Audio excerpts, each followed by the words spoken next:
2018년 5월 25일 금요일 김용민 브리핑 2부입니다.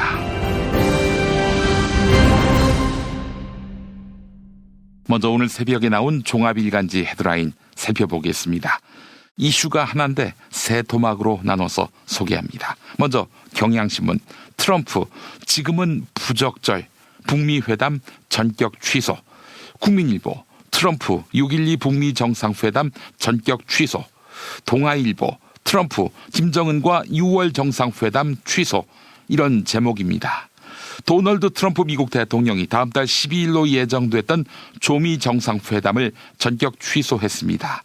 트럼프 대통령은 김정은 조선 국무위원장에게 공개 서한을 통해 정상회담을 지금 개최하는 것은 부적절하다, 이렇게 밝히며 회담 취소 방침을 알렸습니다. 다만 언젠가 만나길 고대한다. 마음이 바뀌면 주저하지 말고 전화나 편지해달라, 이렇게 덧붙였는데요. 향후 조미 정상회담 일정에 대해선 자세히 언급하지 않았습니다. 당분간 조미 정상회담 일정이 열릴 것인지 장담할 수 없는 상황이 됐습니다. 다음은 서울신문, 북한 풍계리 폭파한 날 트럼프 북미 회담 전격 취소. 세계일보, 지금은 부적절, 트럼프 북미 정상회담 전격 취소. 조선일보, 트럼프 김정은과 정상회담 전격 취소, 이렇게 제목을 달았습니다. 조미 정상회담 취소 방침이 알려지자 문재인 대통령은 국가안전보장회의 NSC 상임위원 긴급회의를 가졌습니다. 이 자리에서 문재인 대통령은 당혹스럽고 매우 유감이다, 이렇게 말했는데요. 이어서 문제 해결을 위해 노력해온 당사자들의 진심은 변하지 않았다. 한반도 비핵화와 항구적 평화는 포기할 수도 미룰 수도 없는 역사적 과제다, 이렇게 강조했습니다. 이번엔 중앙일보, 트럼프 북한은 기회 잃었다. 김정은과 회담 취소. 한겨레, 트럼프 전격 북미 회담 취소. 한반도 정세 다시 시계 제로. 마지막으로 한국일보, 북미 정상회담 판 깬 트럼프, 이런 제목입니다.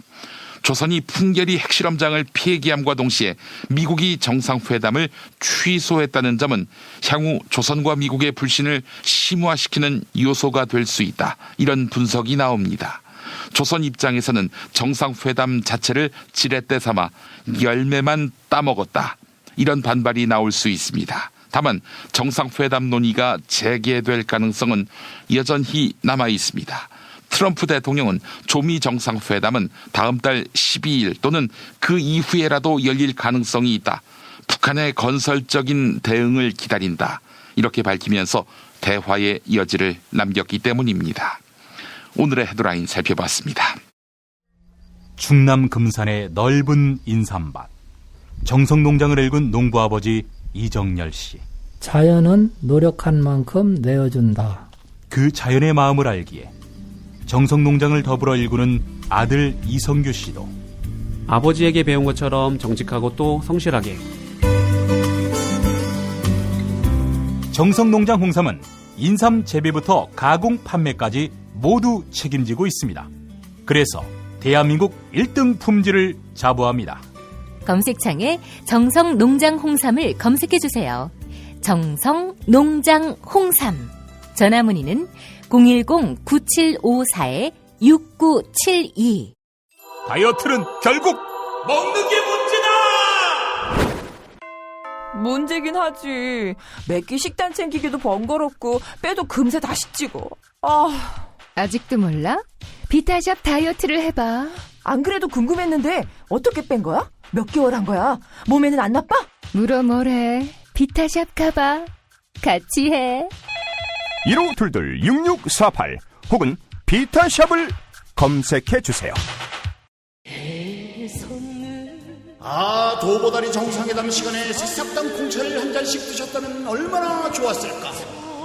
평양냉면 후식으로 새싹당 콩차를 먹었으면 얼마나 좋았을까. 대한민국 평화를 응원합니다. 개가 짖어도 열차는 달리듯 살아생전 열차 타고 유럽여행 한번 다녀오고 싶습니다. 그렇게 좋은 시절 올 때까지 건강해야 합니다. 그때까지 함께 합시다. 시원하게 드시면 더욱 좋은 내 몸의 적폐청산 새싹당 공차. 전창걸 몰닷컴 전화문의 070-8635-1288.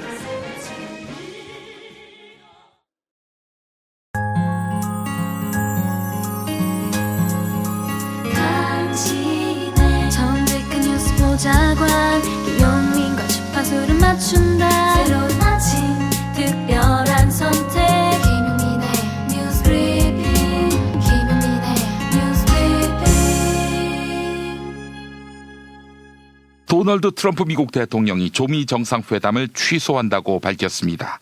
이에 문재인 대통령은 오늘 자정부터 1시간 동안 국가안전보장회의 NSC 상임위원들을 불러서 긴급회의를 소집했습니다. 이 자리에서 문재인 대통령은 당혹스럽고 매우 유감이라고 말했습니다. 이어서 한반도 비핵화와 항구적 평화는 포기할 수도 미룰 수도 없는 역사적 과제다. 문제 해결을 위해 노력해온 당사자들의 진심은 변하지 않았다. 이렇게 덧붙였습니다. 특히 정상 사이에 보다 직접적이고 긴밀한 대화로 해결해 가기를 기대한다고 얘기했는데요. 강경파 참모진들을 배제한 남북 그리고 조미 정상 사이의 한 라인을 통한 직접 소통을 강조한 것으로 보입니다. 한겨레 보도였습니다. 어제 조선은 앞서 예고한 대로 함경북도 길쭉은 풍계리에 북부 핵실험장 폐기 의식을 진행했습니다. 풍계리 핵실험장 폐기는 조선의 미래 핵을 제거하는 핵심 조처 가운데 하나였습니다. 애초에 조선의 핵실험장 자진 파괴는 정상회담을 앞둔 김정은 조선 국무위원장 그리고 트럼프 대통령 모두에게 중대한 정치적 자산을 안겨줄 호재였습니다. 트럼프 대통령으로선 조선의 완전한 비핵화라는 전략적 목표와 관련해 의미 있는 실무를 챙긴 셈이기 때문입니다. 이에 전문가들은 완전한 비핵화의 핵심인 핵무기 폐기 여부는 김정은 위원장과 트럼프 대통령의 담판에 달려있다고 내다봤는데요. 하지만 트럼프 대통령의 편지로 세기의 담판 기회는 일단 무산될 위기에 처했습니다. 한겨레 보도 소개해드렸습니다. 트럼프 대통령은 조미 정상회담을 취소한 이유로 조선 당국자들의 발언에 나타난 극도의 분노와 적대감을 언급했습니다. 직접적으로 어제 조선 최선희 외무성 부상이 발표한 담화를 넓게 보면 지난주 수요일 김계관 외무성 제1부상의 담화까지 겨냥했다고 볼 수 있습니다. 먼저 어제 조선은 최선희 부상의 담화 형식을 빌려 회담 재고 가능성을 내비쳤습니다. 최선희 외무성 부상은 조미 정상회담의 실무 협상 창구를 맡고 있습니다. 김계관 제1부상 역시 일방적 비핵화만 원하는 협상에는 관심이 없다 이렇게 밝히며 회담 보이콧을 언급한 바 있습니다. 김계관 제1부상의 담화는 존 볼턴 백악관 국가안보보좌관을, 최선희 부상의 담화는 마이크 펜스 부통령을 정조준했는데요. 김계관 제1부상의 담화에서는 볼턴에 대한 거부감을 숨기지 않는다 이렇게 밝혔습니다. 최선희 부상의 담화에서는 펜스 부통령을 겨냥해 조선이 끝나게 될 것이라고 말한 것은 협박성 발언이다 이렇게 규정하고 무서운 후과를 경고했습니다. 조선의 두 담화는 미국 내부의 강경파를 견제하기 위한 것으로 보입니다. 이상 한겨레 보도였습니다. 조미 정상회담이 완전히 물 건너간 것은 아니다. 이런 분석이 제기됐습니다. 미국 CNN 방송은 도널드 트럼프 미국 대통령이 조미 정상회담을 취소한 것은 자신과의 싸움에서 졌기 때문이다. 이렇게 분석했습니다. CNN 방송은 트럼프 대통령이 조미 정상회담에 대한 미련을 나타냈음을 주목했습니다. 트럼프 대통령은 김정은 조선 국무위원장에게 보내는 서한을 통해 나는 당신과 나 사이에 훌륭한 대화가 구축되고 있다고 느꼈다. 언젠가 당신을 만나게 되기를 고대한다 이렇게 밝혔는데요. 이를 두고 CNN 방송은 이러한 언어는 아첨의 말이다. 트럼프 대통령은 이번 조미 정상회담을 갈급하게 원했다. 조미 정상회담은 역사적인 순간이 될 것이었기 때문이다. 어떤 미국 대통령도 조선의 지도자와 마주 앉은 적이 없었다. 이렇게 지적했습니다. 뉴시스의 보도 전해드렸습니다. 다음 소식입니다. 서울 송파을 재선거에 나가지 않겠다고 밝혔던 손학규 바른미래당 중앙선거대책위원장이 하루 만에 출마로 입장을 바꿨습니다. 바른미래당이 공천 문제를 매듭짓지 못하자 내부에서는 당이 깨질 수도 있다. 이런 목소리까지 나오고 있습니다. 유승민 바른미래당 공동대표는 경선 결과에 따라 공천해야 한다고 밝히며 당내 경선에서 1위를 한 박종진 예비후보 공천을 강조했는데요. 손학규 위원장은 유승민 공동대표에게 출마 결심을 전하며 오히려 박종진 후보를 설득해 사퇴시켜달라고 말했습니다. 한편 안철수 바른미래당 서울시장 후보는 손학규 위원장을 전략 공천하기를 주장하고 있는데요. 송파을 공천 논란이 지속되면서 안철수 후보와 유승민 대표의 세력 사이 갈등의 골도 더 깊어지고 있습니다. 바른미래당 최고위원회는 어제 송파을 공천 의결을 놓고 격론을 벌였는데요. 결국 최종 결정은 후보 등록 마지막 날인 오늘 최고위원회로 미뤄졌습니다. 이상 한겨레 보도였습니다. 변희재 미디어워치 대표는 국정농단의 주역 최순실 씨의 태블릿 PC가 조작됐다, 이렇게 주장해 왔는데요. 검찰이 변희재 대표에 대해서 명예훼손 혐의로 구속영장을 청구했습니다. 변희재 대표는 자신의 저서 손석희의 저주 그리고 미디어워치를 통해 지속적으로 JTBC가 태블릿 PC를 조작했다고 주장했는데요. 하지만 검찰은 태블릿 PC 조작설은 국립과학수사연구원의 분석 결과 그리고 법원의 판결에 의해 사실무근이라는 점이 명백히 확인됐다. 허위사실을 유포해 손석희 사장과 JTBC 관계자들의 명예를 훼손했다고 강조했습니다. 특히 검찰은 변희재 대표가 JTBC 사옥이나 손석희 사장의 집 앞까지 찾아와 시를 했다. 가족들에 대한 위협 행위를 지속해 사안이 중한 점을 고려했다. 이렇게 구속영장을 청구한 이유를 설명했습니다. 변희재 대표에 대한 구속 여부는 다음 주 초 구속 전 피의자 신문을 거쳐 결정됩니다. 경향신문 보도 소개해드렸습니다. 조현아 전 대한항공 부사장이 피의자 신분으로 조사받았습니다. 외국인 가사 도우미를 불법 고용한 혐의입니다.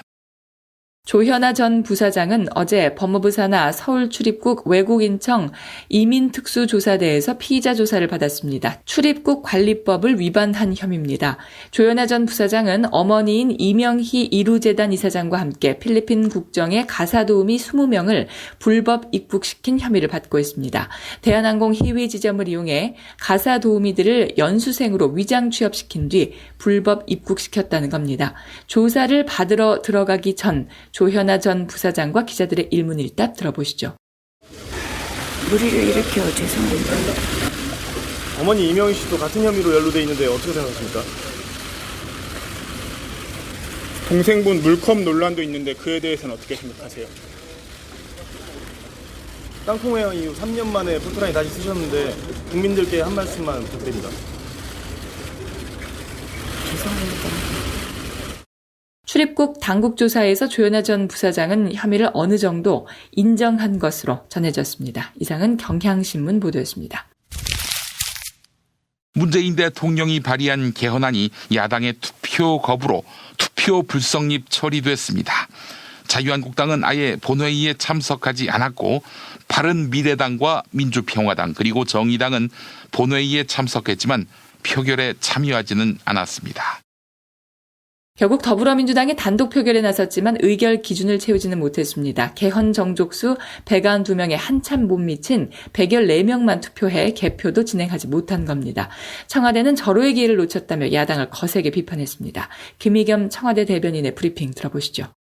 매우 안타깝습니다. 유감입니다. 야당 의원들이 위헌 상태의 국민투표법을 논의조차 하지 않은 데 이어 개헌안 표결이라는 헌법적 절차마저 참여하지 않은 것은 헌법이 부과한 의무를 저버린 것입니다. 마땅히 해야 할 일을 하지 않은 직무유기라 하지 않을 수 없습니다. 개헌을 위한 절호의 기회를 놓쳤습니다. 앞으로 새로운 개헌의 동력을 만들기도 쉽지 않을 것입니다. 결과적으로 국민과의 약속을 지키지 못하게 되었습니다.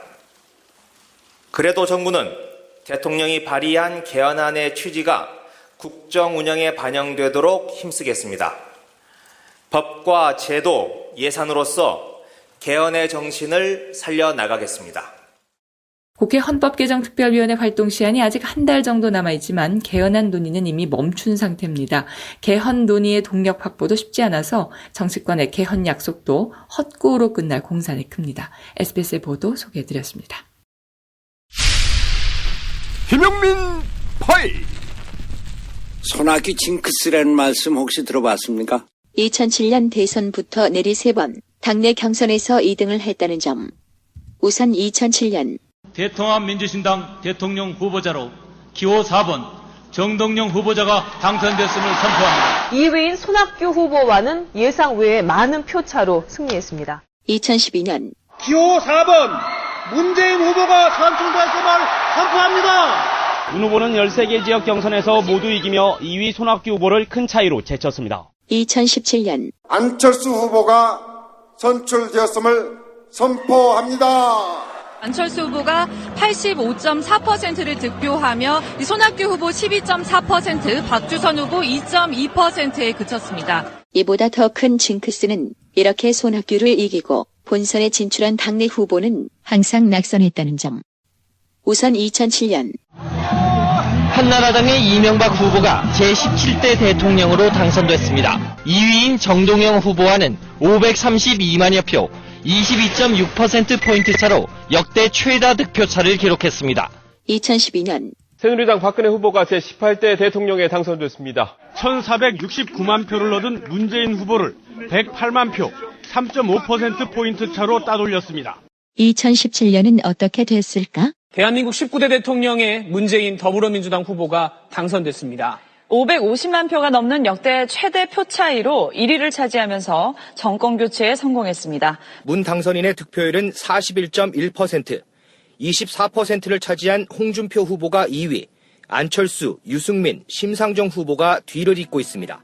작년 1월 초 전국 100일 민심 대장정을 마치고 이제 정말 화려하게 올라오는데 그날 북한에서 첫 번째 핵실험을 했어요. 그 다음날 아침 신문 그날 저녁 방송에 단 한 줄도 안 났어요. 민주당의 대표를 할 때 그 시청 앞 광장에 텐트를 쳤습니다. 근데 바로 그날인가 그 다음날 연평도 포격 사건이 터졌어요. 이후에도 징크스는 계속됐는데 2년 3개월간의 전남 강진 집거를 마치고 만덕산에서 하산한 날에는 북한이 미사일 발사 실험을, 국민의당 입당식에는 이재용 삼성전자 부회장이 구속되면서 이 웃지 못할 징크스는 10년간 꾸준히 이어져 왔습니다. 그런데 진정한 징크스는 이것. 바른미래당의 손학규 선거대책위원장이 서울 송파을 재선거에 출마 의사를 밝혔습니다. 송파에서 분위기를 좀 띄워서 서울시장 선거도 좀 다시 일으킬 수 있도록 내가 나를 버리자 이런 생각으로. 이렇게 공언한 어제 밤에 전 세계를 뒤흔든 사건이 터지니 트럼프 미국 대통령이 다음 달 10일 싱가포르에서 예정돼 있던 북미 정상회담을 전격 취소한다고 발표했습니다. 트럼프 대통령은 북한의 적대감 때문에 회담이 부적절하다고 느꼈다고 설명했습니다. 트럼프 대통령은 북한이 핵 능력에 대해 말하고 있지만 미국의 핵은 매우 막강하기 때문에 절대 사용되지 않길 바란다며 북한을 향해 강한 경고의 메시지를 날렸습니다.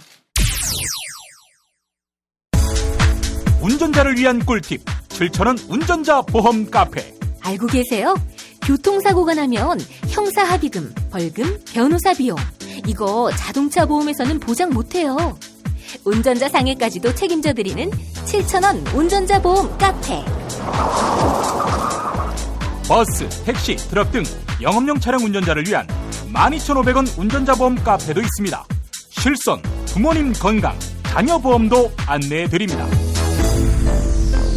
02849-9730 연중 무휴라 언제든 02849-9730.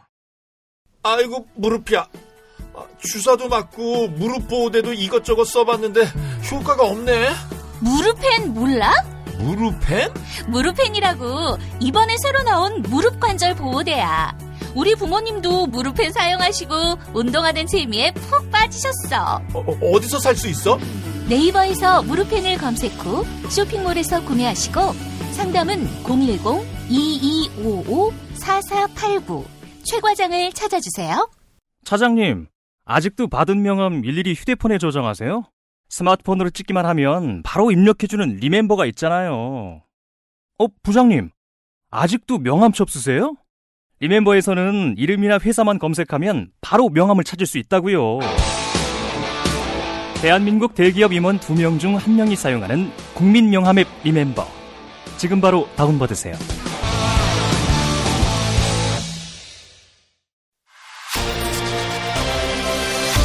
답은 이미 정해져 있으니 너는 대답만 해라고 하는 답정너. 아닌데. 답은 정치인데 너만 몰라. 이건데.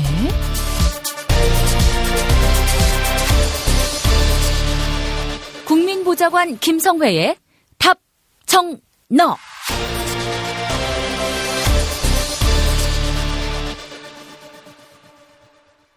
국회 더불어민주당 손혜원 의원실 김성회 보좌관 만나겠습니다. 김 보좌관님. 네, 안녕하세요. 예, 바른미래당 송파을 국회의원 재보선.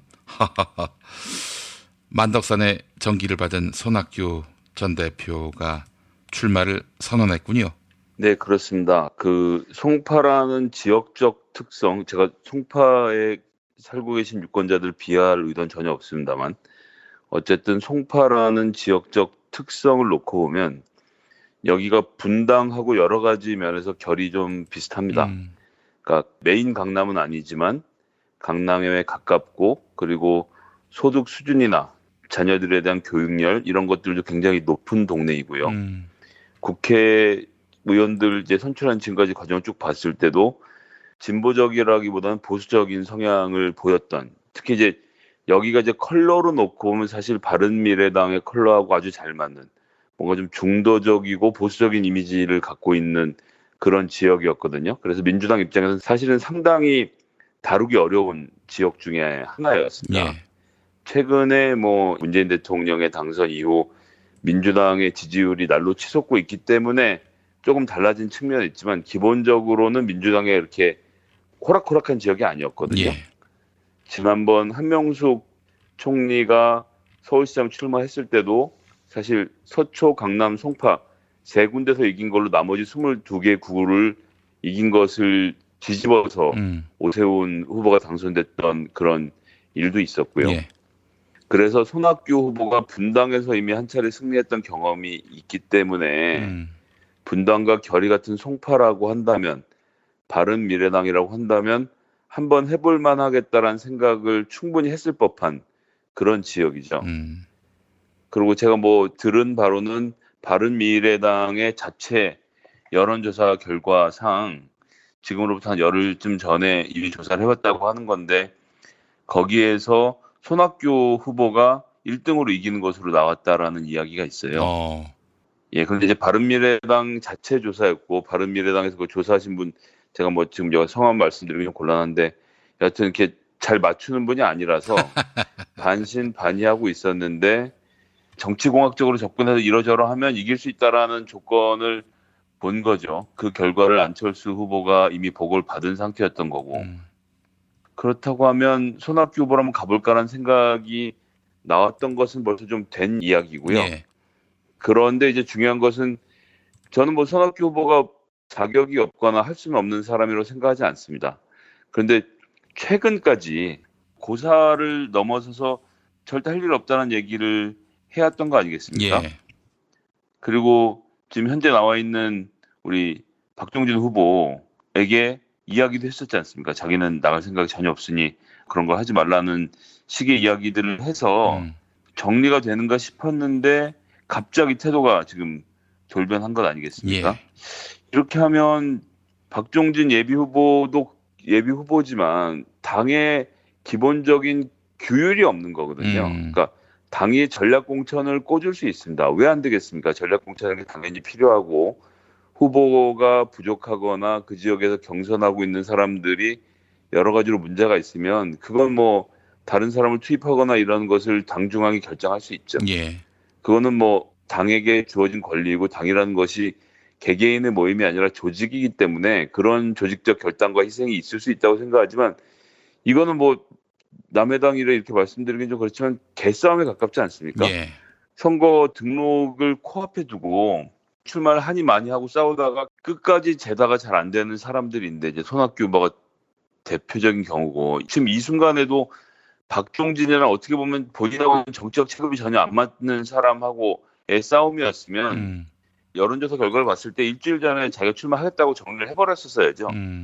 네가 나오면 이렇고 내가 나오면 이러니 내가 하겠다라고 강하게 밀어붙였다면 모르겠으되, 지금 중앙선거대책위원장입니다. 지금 중앙선거대책을 세우고 있다 갑자기 출마를 하는, 얼마 전에 그 당에 안철수 인재영입위원장이 인재영입을 하다 말고 본인이 갑자기 출마를 하는 사태를 보여줬는데 저는 다당제가 옳은지 양당제가 옳은지에 대해서 여기서 말씀드리진 않겠습니다만 다당제라고 하더라도 당이 어느 정도 건강함과 튼튼함이 있어야 된다고 생각합니다. 이건 뭐 아랫돌 빼서 윗돌 개는 것도 아니고 이거 하다 저거 하다 막 너무 정신없이 당을 이렇게 운영을 하니까 유권자들 입장에서는 신뢰가 가지 않는 것이죠. 일주일 전에 손학규 위원장이 내가 출마를 해서라도 어떻게 해서든 서울 지역에서 선거 분위기를 살리고 송파에서 한번 최재성 후보와 자웅을 겨뤄봐야 되겠다고 생각해서 그런 의사를 피력하고 박종진 예비후보를 어떤 식으로든 뭐 그것을 비공개적으로든 공개적으로든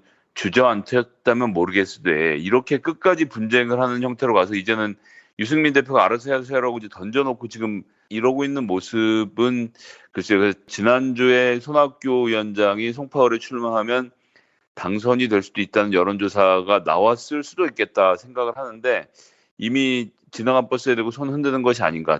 최근에 일주일에 이러한 난맥상으로 서로 멱살을 잡는 모습을 보여주고 손학규 위원장이 본인의 수준을 종편 앵커인 박종진 후보 수준에 맞춰버리게 됨으로써 송파 지역 유권자들로부터 글쎄요, 좋은 선택을 받을 수 있을까?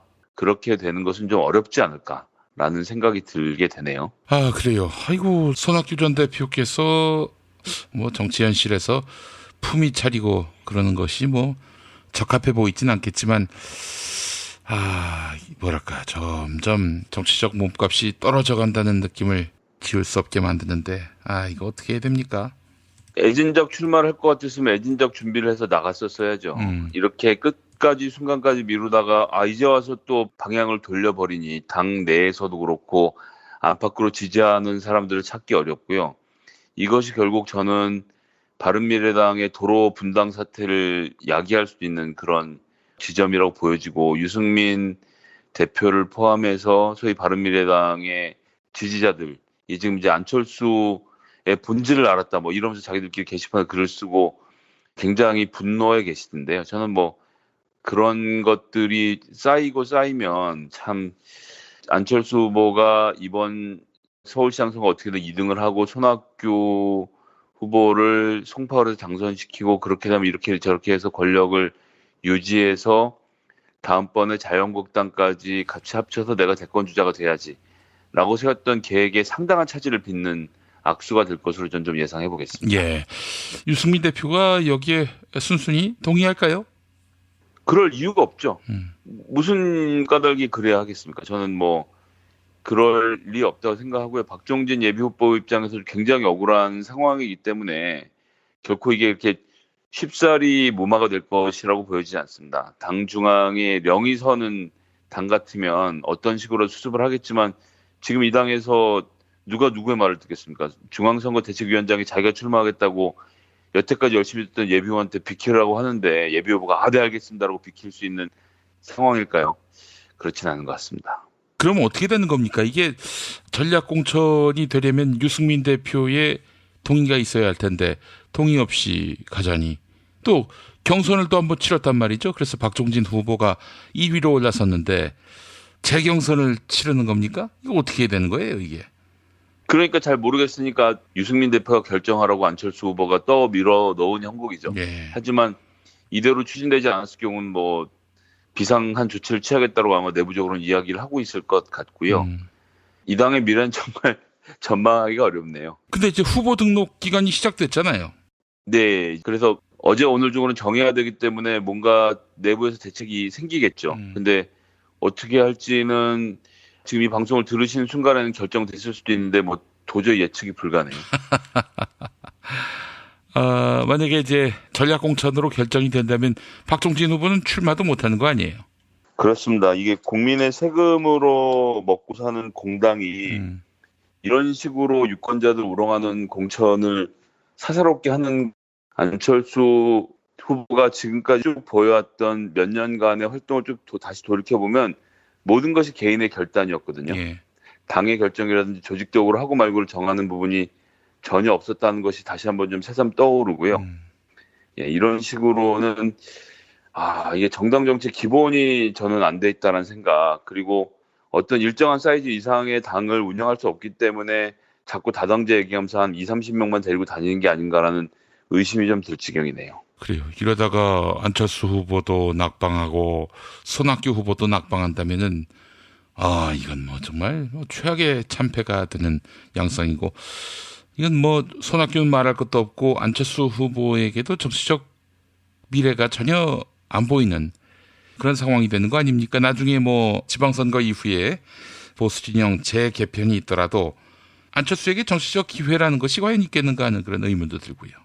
세간에 김문수 후보가 논의 뭐 하나 해서 나왔다는 얘기가 나올 지경인데, 그런 후보에게 안철수 후보가 진다면 뭐 정치적 미래는 없는 거죠. 자유한국당에도 정치적 미래가 없고 안철수 후보에게도 정치적 미래가 없는 것이 현실입니다. 그럼 민주당이 정말 잘해서 그러느냐? 전 뭐 그렇지 않다는 말씀을 드리고요. 하지만 새로운 보수 세력이 출현을 해야지 지금 있는 자유한국당이나 이런 바른미래당류의 보수가 마음을 고쳐 먹어서 될 일은 아니라는 것 지금 뭐 보여지고 있는 것 같습니다. 예, 알겠습니다.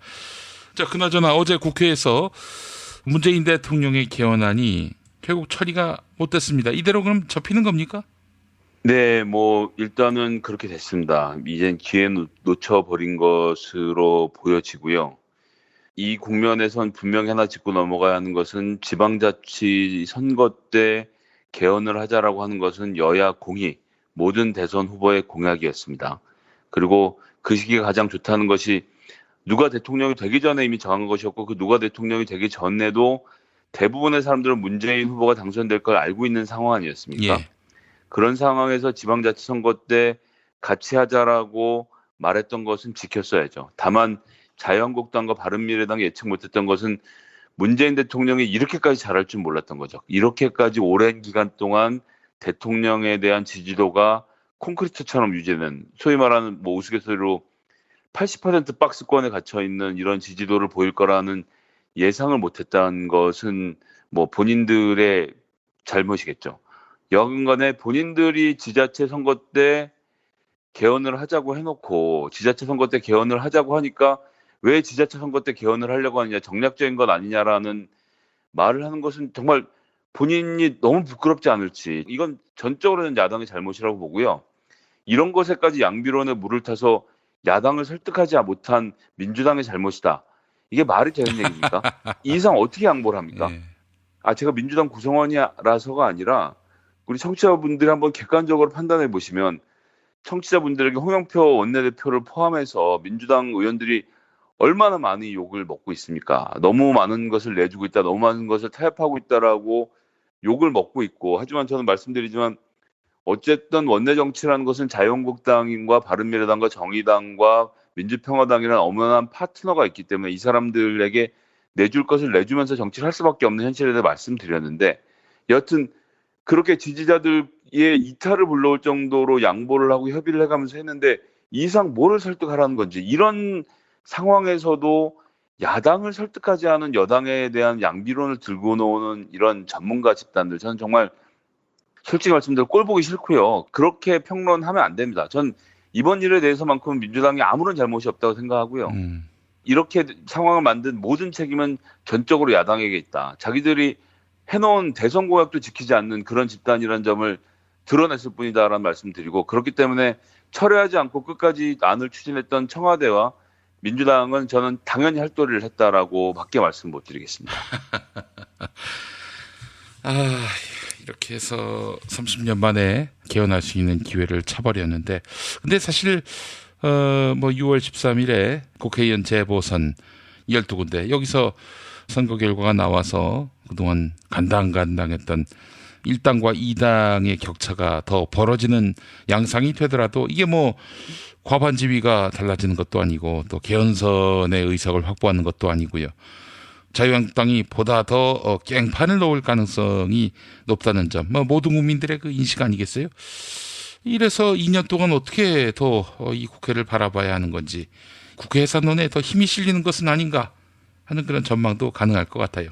전 자유한국당을 포함한 야당에게 분명히 권고 드립니다만, 지금 내년 되면 문재인 대통령의 지지율이 빠지겠지 생각해서 개헌을 미루는 것 같은데요. 그렇게 되지 않습니다. 그렇게 될 수 없고요. 지금 이 남북 관계 개선과 북미 평화협정으로 넘어간 이 거대한 쓰나미, 이 강물에 이것에 반대하는 모든 세력들은 쓸려 나갈 수밖에 없는 상황이 될 것이라는 것. 거기에는 국회의원도 아무런 예외가 될 수 없다는 점을 좀 분명히 말씀드리고요. 글쎄요, 뭐 제가 국회를 해산할 수 있다는 것이 뭐 지금 법적으로 방법이 없기 때문에 뭐라고 말씀드릴 수는 없지만 유권자들의 이러한 분노를 제대로 이해하지 못하면 정말 무슨 꼴을 당할지는 알 수가 없고 어떻게 됐건 간에 이것은 제가 아까 전에 말씀드렸지만 보수 세력은 정신 차려라가 아니라 보수 세력은 전부 다 전면 교체가 되는 상황으로 갈 수밖에 없다라는 것을 좀 분명히 알아야 한다. 그런 것을 이해 못하면 정치를 하지 말아야죠. 예, 저는 그런 상황으로 보여지고요.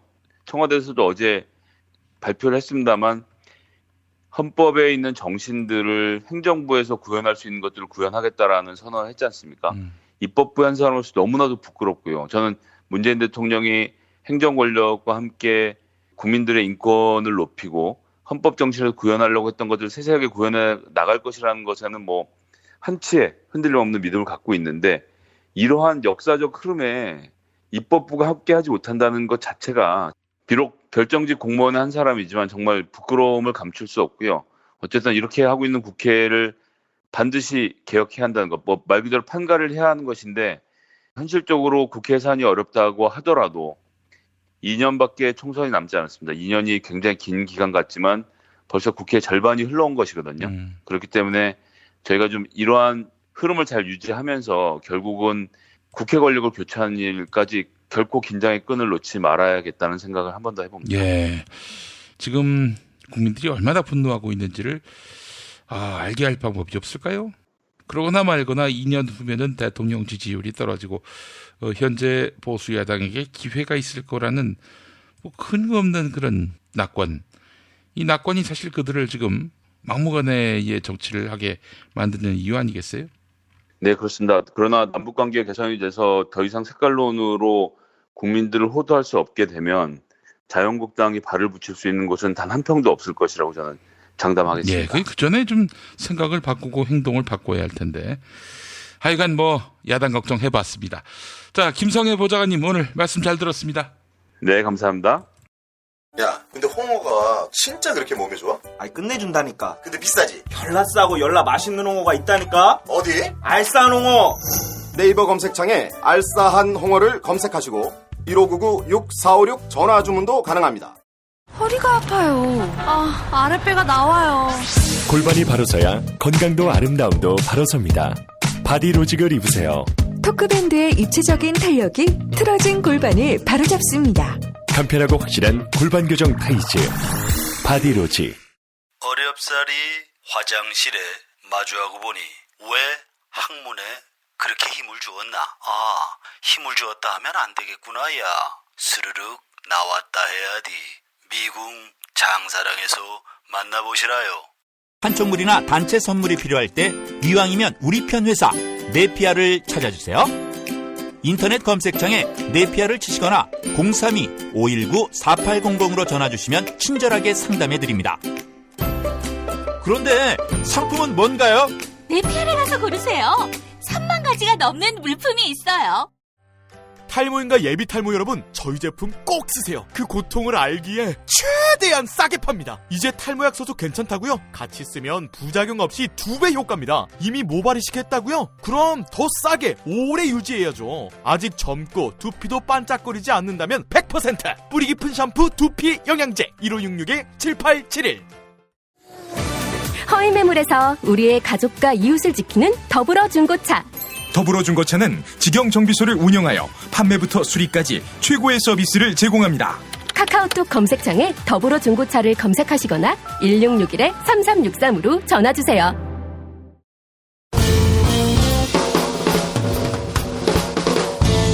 미디어 오늘 정상근 기자가 뉴스 속의 뉴스를 짚어드립니다. 정상근 기자의 오늘 미디어.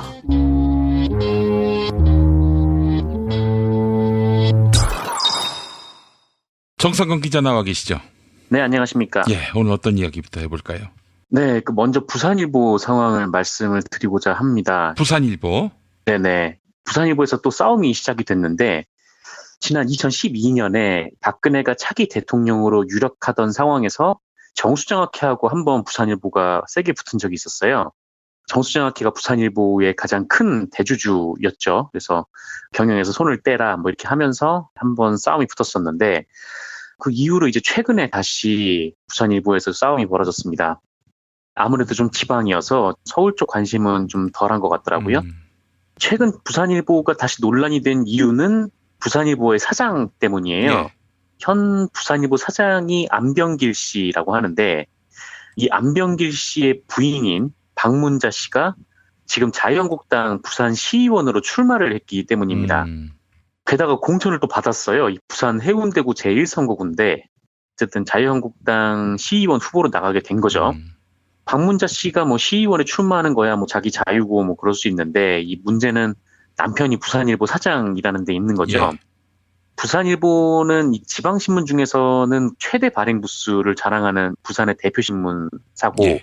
지금도 그런지 모르겠지만 부산 여론에 큰 영향을 끼쳐왔었어요. 지금도 그래요, 사실. 네네. 부산일보가 어느 정도냐면은 부산에서는 조중동보다 점유율이 높은 신문입니다. 네, 그래서 상당히 영향력이 있는 신문이죠, 부산에서는. 근데 그런 신문사의 이제 사장 부인이 특정 정당 소속으로 선거에 출마를 한다? 이거는 좀 언론 윤리상 있을 수가 없는 일이죠. 근데 사실 이 박문자 후보는 지금까지 3차례나 출마를 한 상태예요. 그러니까 예전에 지난 2012년 재보선 때, 그리고 2015년 재보선 때 출마를 했는데, 그때마다 남편이 언론인이라는 점이 문제가 됐었습니다. 근데 하물며 지금은 그 남편이 사장이 된 상황이죠, 언론사에. 사실 독자들 입장에서는 언론사 사장의 와이프가 뭐 자유한국당 시의원이면, 또 시의원 후보면 부산일보를 중립적이라고 신뢰를 하겠습니까? 당연히 그렇게 생각하지 않겠죠. 뭐 자유한국당 신문이라고 생각을 할 테고.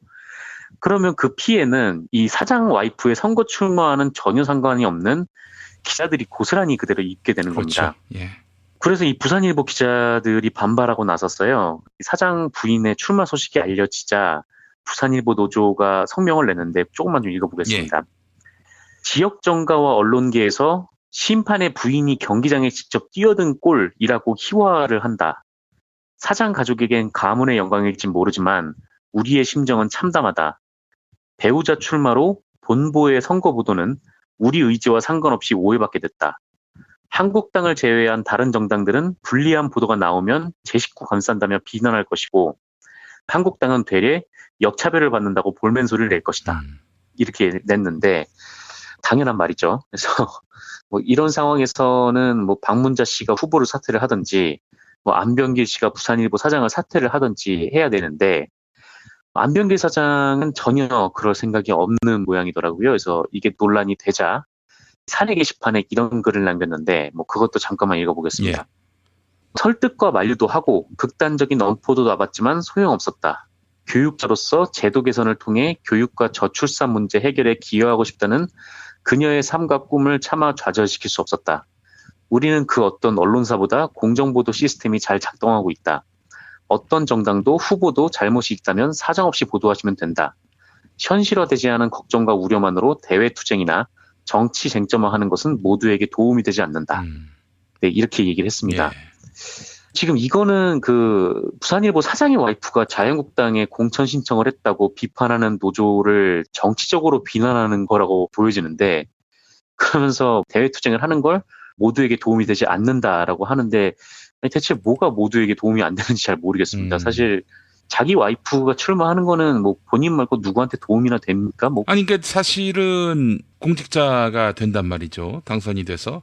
그러면은 재산 증가 시에 남편의 재산도 같이 신고하게 돼 있어요.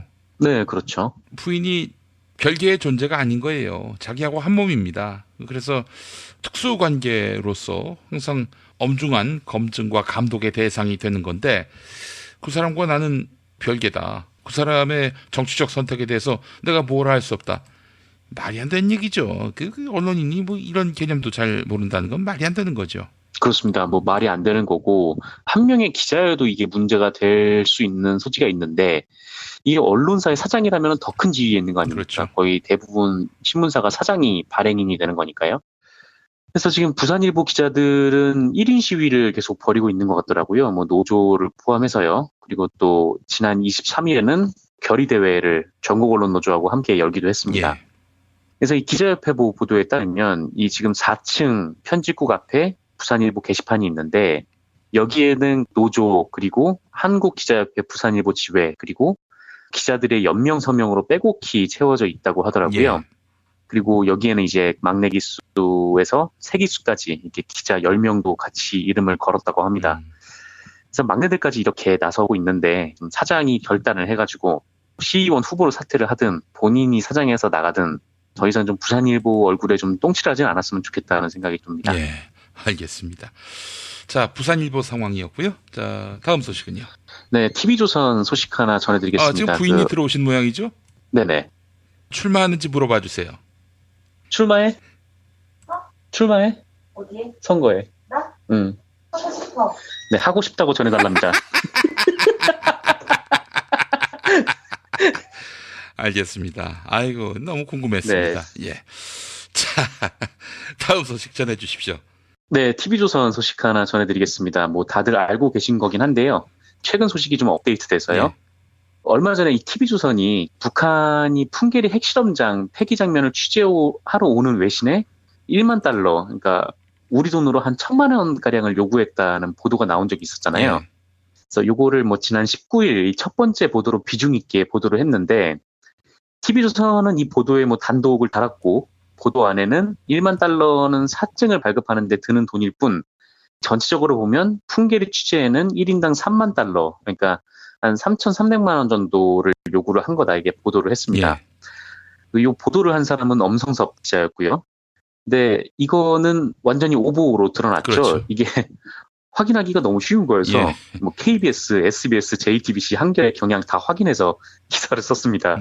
이게 그냥 북한으로 가는 외신 기자한테 물어보면 되는 거고 아니면은 외신사 본사에 전화해서 물어보면 되는 거니까요. 그래서 이 언론들이 이 북한에 가는 외신 기자들을 만나서 1만 달러를 냈냐 그렇게 물어봤더니 뭐 1만 달러는 뭐야 이렇게 답을 했다는 거죠. 그래서 TV조선이 생뚱맞은 말도 안 되는 보도를 했는데 그런데 TV조선이 아직도 이 기사를 내리지 않고 있더라고요. 그래요? 네, 아직도 홈페이지를 가면 볼 수가 있습니다. 5월 24일 기준으로요. 저희가 5월 24일에 녹음을 하니까. 조선미디어그룹은 뭐 현송월이 죽었다는 기사도 아직까지 걸고 있잖아요. 그런 거 보면은 뭐 당연히 계속 걸고 있을 것 같긴 한데. 근데 제가 정확한 기억인지는 모르겠지만은 현송월 처형 소식이 얼마 전까지 네이버에서 검색이 됐는데 어제 다시 들여다보니까 검색이 안 돼요. 그래서 제가 TV조선 홈페이지 가서 찾아냈습니다. 지우진 않았습니다. 아, 그런가요? 포털에선 뺐나 보죠? 글쎄 말이에요.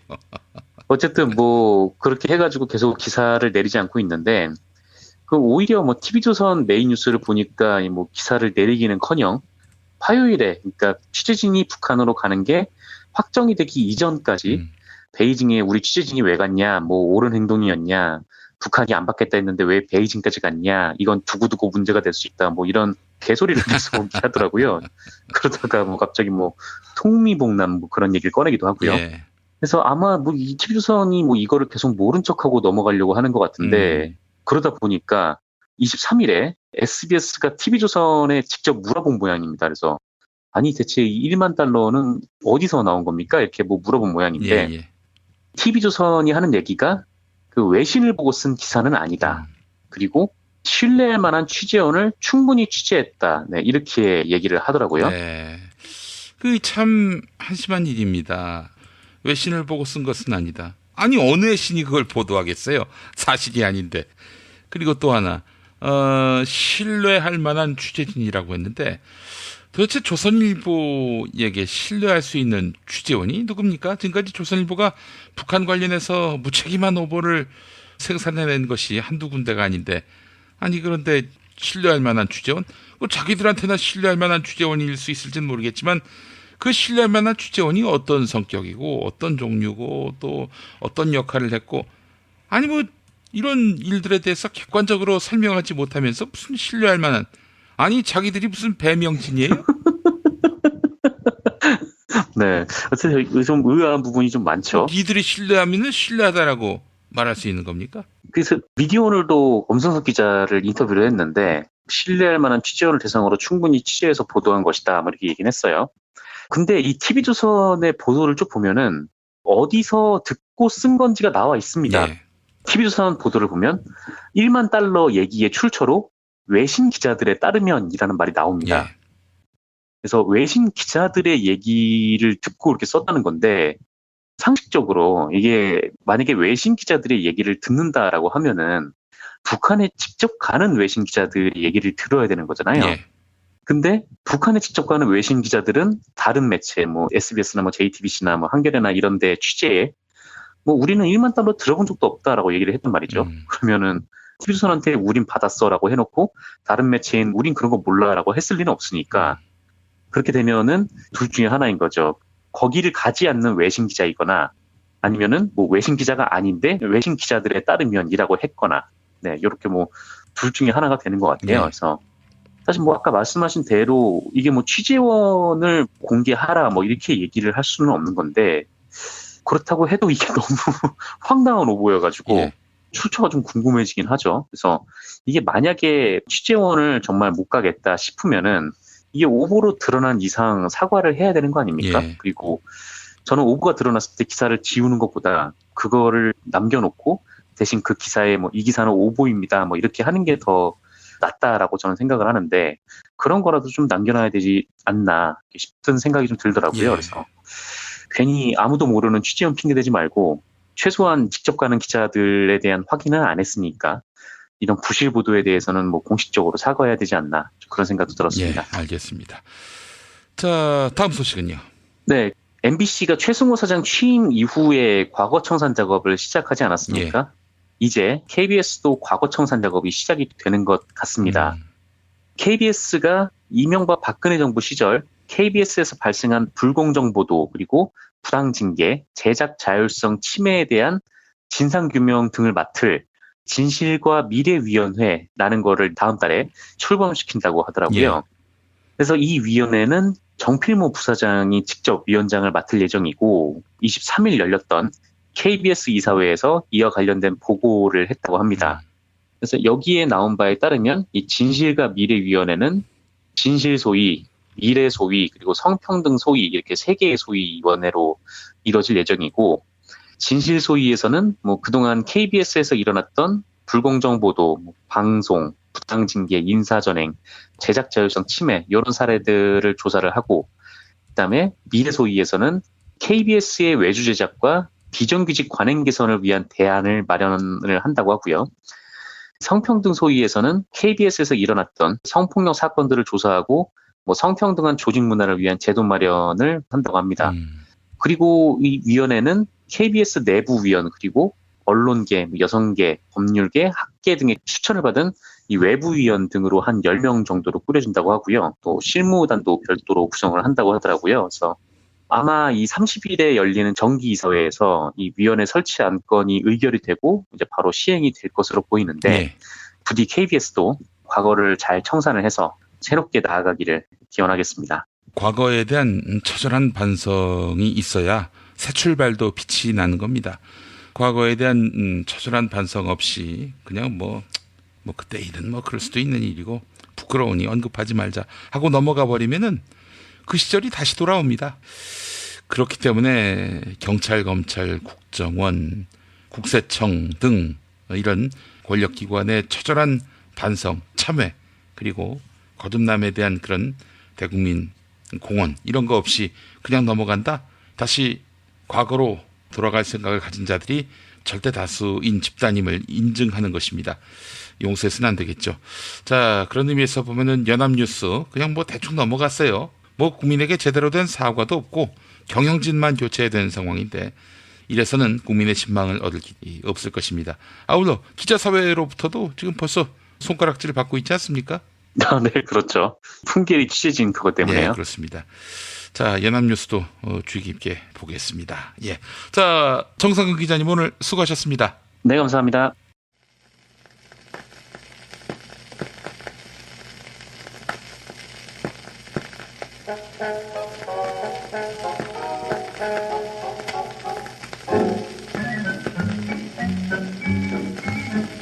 얼마 전에도 들려드린 노래입니다만 윤민석 씨가 만들고 서동요 씨가 부른 가장 늦은 통일을 가장 멋진 통일로 이 노래 보내드립니다. 미국의 이번 회담 취소를 보면서 미국이 생각 바꾸기까지 기다리지 말고 이제 남과 북이 더 가까워져야 하겠다는 생각이 듭니다. 미국은 남이지요. 남북은 같은 민족 아닙니까? 북에 대한 국제 제재가 가해지고 있지만 가능하고 가용한 그리고 폭넓고 다양한 남북 교류가 병행돼야 할 것 같습니다. 긴장 국면이 분단 세력의 온상이 되고 있으니까요. 우린 우리대로 진도 나가야 합니다. 우리끼리 더 많이 나누고 우리끼리 더 많이 사랑하며 세상에서 가장 늦은 통일을 가장 멋진 통일로 가꿉시다. 윤민석 씨의 노래입니다.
탄핵 때문에 뭐 이야기를 전달을 하려고 해도 길을 막고 듣질 않아요.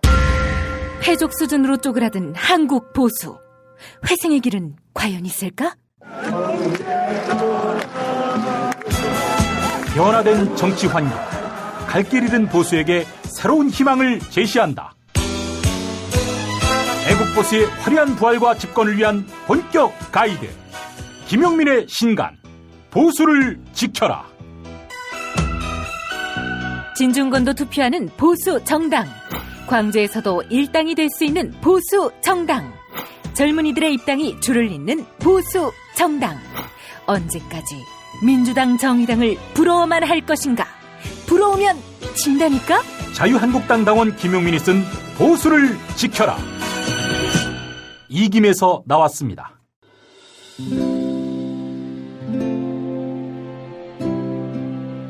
그러니까 목사님은 우리 남북 관계에 있어서도 큰 정기를 마련해 주셨습니다.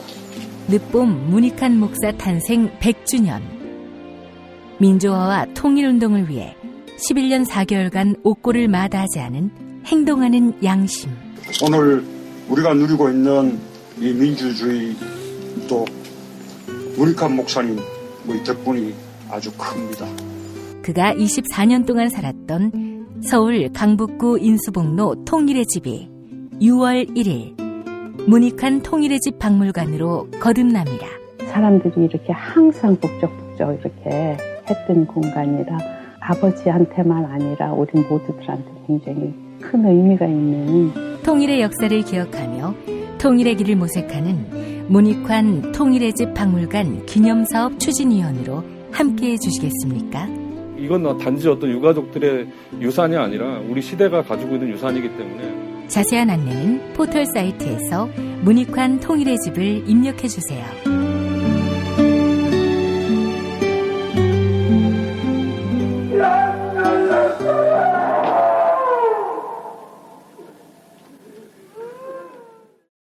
도올 김용옥 선생의 마가복음 강해로 여러분을 초대합니다. 이 마가복음이라는 게 대단히 중요합니다. 왜냐하면 복음서의 원형이기 때문에. 원형. 매주 일요일 아침 11시 서울 서대문구 충정로 20 서울 지하철 충정로역 9번 출구 앞에 있는 벙커원에서 도울과 만나세요. 율법을 믿으시겠다고? 신약이 율법의 완성이라고? 얼어빠질 그따위 기독교 내 입 앞에서 제발 입도 뻥끗 터지지 말아요. 그런 소리는. 벙커원 교회 일요일 예배를 겸하는 이 자리. 도울이 진리와 생명이었던 예수를 원형 그대로 복원합니다.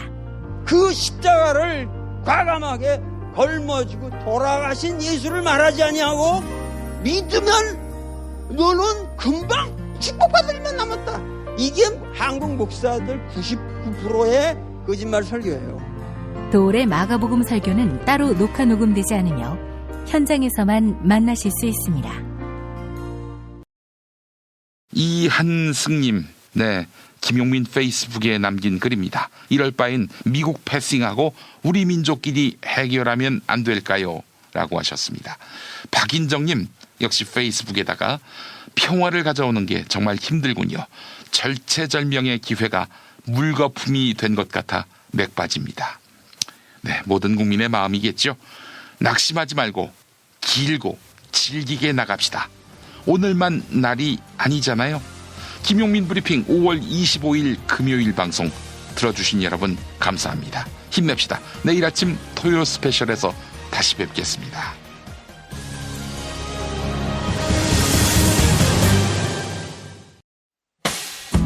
김용민 브리핑과 함께한 시간 어떠셨어요? 다음 시간에도 보다 바르고 알차며 즐거운 정보로 여러분을 찾아가겠습니다. 팟캐스트 포털 팟빵에서 다운로드하기, 구독하기, 별점 주기, 댓글 달기로 응원해주세요. 잊지 마세요. 다운로드하기, 구독하기, 별점 주기, 댓글 달기.